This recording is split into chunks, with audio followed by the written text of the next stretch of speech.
Hello and welcome back everyone to our YouTube channel Humanities Adda, and we are doing this series for your upcoming Cuet examination for the domain subject history, and I took up the chapter that is the colonialism and the countryside और हमने इसमें 10 MCQ part 1 में मैंने आप लोगों को solve करने के लिए दिए थे जिसका टॉपिक था टिल 1.2 हमने उस टॉपिक तक 10 MCQs I gave you to solve.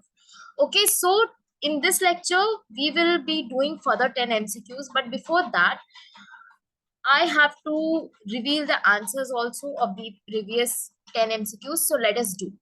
Now, in the context of 18th century colonial India, the term Mahal stands for. The correct answer of this is B, estates.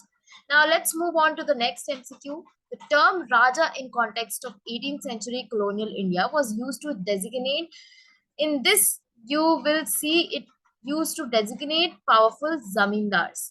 So the answer is option C. In MCQ 3, the permanent settlement came into operation in which year? The correct answer is A, 1793. Question 4, who was the Governor General of Bengal when permanent settlement was introduced? The correct answer is Lord Cornwallis, option B. MCQ 5th, with whom the permanent settler of 1793 was made, and इनको collectively zamindars कहा गया था. इसका जो correct answer है वो होगा both A and B, because the rajas, as we have said कि ये powerful zamindars, powerful land owners को कहा गया, term use किया गया था, and तालुकदार्स इन दोनों को ही दोनों के साथ ही permanent settlement की गई थी और एक common term इनको दे दिया गया था, that is जमींदार. MCQ 6 का जो आंसर होगा, इसमें क्वेश्चन है which of the following statement is correct with respect to Lord Cornwallis. So the correct statement, correct answer is option C, both A and B. You can see this portion in, there is one image of Cornwallis in your book. There it is written. Okay, I have taken it from there.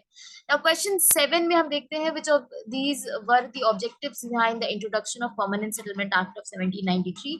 तो इसमें हम देखते हैं encourage investment in agriculture. Yes, it was the objective to have a regular flow of revenue for EIC. Yes, this was also the objective to develop a class of human farmers. This statement, this is also correct. So the correct answer will be all of the above, option D. Now moving on to the MCQ 8. Which of the following statement is correct according to definition of zamindar as per Permanent Settlement Act of 1793? Here the correct answer is zamindar was not a landowner in the village but only a revenue collector. Okay, but a revenue collector of the state. So the you will see that the land owning rights were not given. Actually, they were the zamindari's, they were very much transferable, option भी किया जा सकता था. तो इस perspective में हम इसे देखते हैं. Which of the following statement is correct about Permanent Settlement Act of 1793? Revenue जो है fix किया गया था perpetuity में. Yes, this is true. Zamindar was expected to pay the company regularly, failing which, yes, this is also true. State could be auction. तो यहाँ सही answer है both A and B.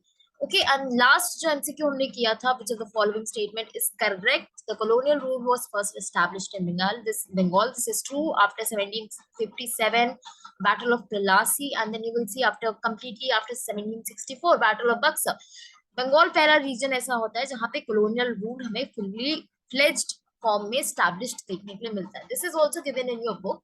Then in 1770s, the rural economy in Bengal was flourishing. This is wrong. Okay, ये time period है, इस time पे famines है और rural economy एक तरीके से बहुत ही बुरे condition में है. So second statement wrong होगा. So the answer is only one. So I hope the answers are very much clear to you. Now we will move on to the second portion. और इसमें मैंने सिर्फ topic जो है 1.3 को ही deal किया है. And now I am again giving you the questions. I'll not be discussing the answers. You will be solving this, and then later on in the next video, I'll be revealing the answer. Now, which of the following, MCQ 11th is, which of the following is not a reason for the failure of Permanent Settlement of 1793? Not a reason. Please focus here. The question is asking not a reason. So first A, the initial demand of revenue were very high. Option B, the revenue was invariable regardless of the harvest. Option C, Permanent Settlement Act was introduced in 1790s when the prices of agricultural produce were depressed. And option D, none of the above. Then, okay, I think that you have seen the question. Now, moving on to the next question, that is MCQ 12. The question is, which of the following statement is correct about sunset law? Sunset law के बारे में कौन सा statement सही है? This law was part of the Permanent Settlement Act of 1793. Second statement says, as per this law, if the payment did not come in by sunset of specified date, zamindari was liable to be auctioned. And your options are A, only one, B, only two, C, both and one and two, and D, neither one nor two. Moving on to the next MCQ, that is MCQ 13. Consider the following statements with respect to the term riot. So this term is used to designate peasants. Riots in Bengal always cultivated the land by themselves. Options है यहाँ पे only one, only two, C, both one and two, and D, neither one nor two. So let's move on to the next question. You can pause and think if you want. I am moving on to the next question, that is MCQ 14.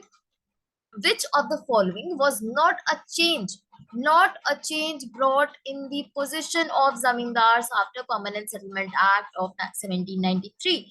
Option A, the zamindars troops were disbanded. Option B, the Kacheris. Oh, this should be Kacheris. That is again a spelling mistake. I'm sorry. But brought under the supervision of a collector appointed by the company. Option C. Zamindars gained the power to organize local justice and the local police. Option D. Custom duties by the zamindars were abolished. So you have to, see these statements in the context of Permanent Settlement Act of 1793 and how the position of zamindars was changed after that. Now moving on to the MCQ 15, the term Amla in the context of 18th century India stands for option A, local police, option B, local judge, C, officials of EIC, that is East India Company, and option D, officer of zamindars.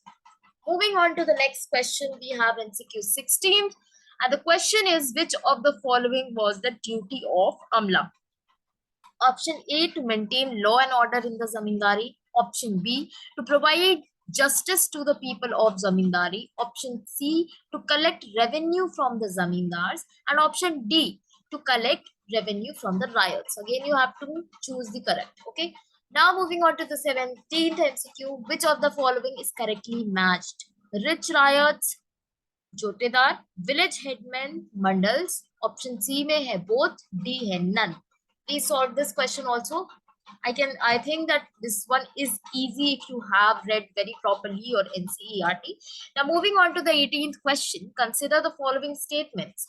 First, bad harvest and low prices made payment of dues difficult for riots. Please consider this statement in context of the Permanent Settlement Act and afterwards. And second statement is riots never delayed payments intentionally. Again, your options are option A, only one, option B, only two, option C, both one and two, and option D, neither one nor two. You can solve this MCQ. You will be able to solve this MCQ if your concepts about the Permanent Settlement Act and the changes it brought about, in the agricultural society is very clear, and the power hierarchy and all that. Now, MCQ 19, which of the following is correct? First statement is zamindars had no power to prosecute the defaulters. That means, they had no power to file a case against the defaulters, those who haven't paid the revenue and all. Now, second statement says the company wanted to control and regulate the zamindars. Options are A, only one, B, only two, C, both one and two, and neither one nor two. Again, you can just answer this very easily if you have the theoretical concept in your mind. The full concept of Permanent Settlement Act is very clear with you. Now, the last MCQ for this lecture is Burdwan was located in 18th century. Option A, Madras, B, Bombay, C, Punjab, D, none. So I hope that you are solving these MCQs. You can also comment your answers in the comment box if you want to. I'll go through it and I'll see whether these are correct, your answers are correct or not. Okay, so again, thank you so much for watching, and do subscribe to our YouTube channel because I'll be bringing more MCQs and we will be completing the MCQ series gradually, slowly, and I am just taking topic wise topics because it then becomes easier for you to understand and grasp the context as well as along with the MCQs. Okay, so please solve these MCQs. Comment the answers in the comment box and wait for the next lecture where I'll be revealing the answers. Okay, so thank you so much again, and I'm now ending this lecture.